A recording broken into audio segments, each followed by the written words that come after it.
ನಮಸ್ಕಾರ ಸ್ನೇಹಿತರೆ. ಮನುಷ್ಯ ಸಮುದ್ರದ ಆಳದಲ್ಲಿ ಆಕ್ಸಿಜನ್ ಸಿಲಿಂಡರ್ ಇಲ್ಲದೆ ಎಷ್ಟು ಹೊತ್ತು ಬದುಕಬಲ್ಲ? 5 ನಿಮಿಷ, 10 ನಿಮಿಷ.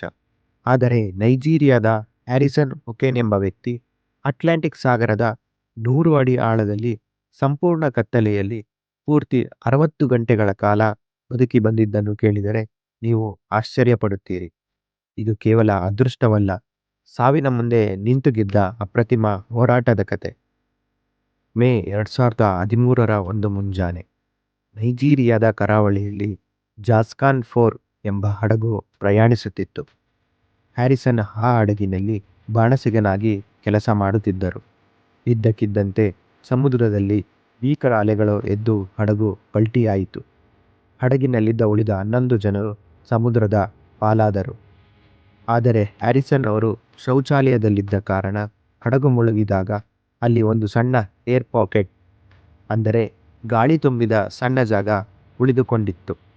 ಹಡಗು ಸಾಗರದ 100 ಅಡಿ ಆಳದಲ್ಲಿ ತಲೆಕೆಳಗಾಗಿ ಬಿದ್ದಿತ್ತು.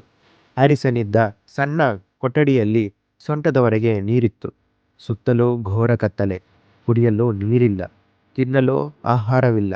ಸುತ್ತಲೂ ಹಡಗಿನ ಭಗ್ನಾವಶೇಷಗಳ ಶಬ್ದ ಮತ್ತು ನೀರಿಗೆ ಬಿದ್ದವರ ಶವಗಳನ್ನು ತಿನ್ನಲು ಬರುತ್ತಿದ್ದ ಸಣ್ಣ ಮೀನುಗಳ ಶಬ್ದ ಕೇಳಿಸುತ್ತಿತ್ತು.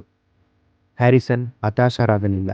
ನಾನು ಇಲ್ಲಿಂದ ಹೊರಗೆ ಹೋಗಬೇಕು ಎಂದು ದೇವರಲ್ಲಿ ಪ್ರಾರ್ಥಿಸುತ್ತಾ ತನ್ನ ಶಕ್ತಿಯನ್ನು ಉಳಿಸಿಕೊಳ್ಳಲು ಸುಮ್ಮನೆ ಕುಳಿತರು.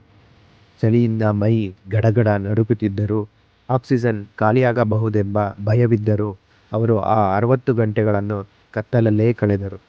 3 ದಿನಗಳ ನಂತರ ಹಡಗಿನಲ್ಲಿದ್ದ ಶವಗಳನ್ನು ಹೊರತೆಗೆಯಲು ಡೈವರ್ಸ್ ಸಾಗರದ ಆಳಕ್ಕೆ ಬಂದರು. ಒಬ್ಬ ಡೈವರ್ ಹ್ಯಾರಿಸನ್ ಇದ್ದ ಕೋಣೆಯ ಬಳಿ ಬಂದಾಗ ಹ್ಯಾರಿಸನ್ ಮೆಲ್ಲಗೆ ಕೈಚಾಚಿ ಆತನನ್ನು ಮುಟ್ಟಿದರು.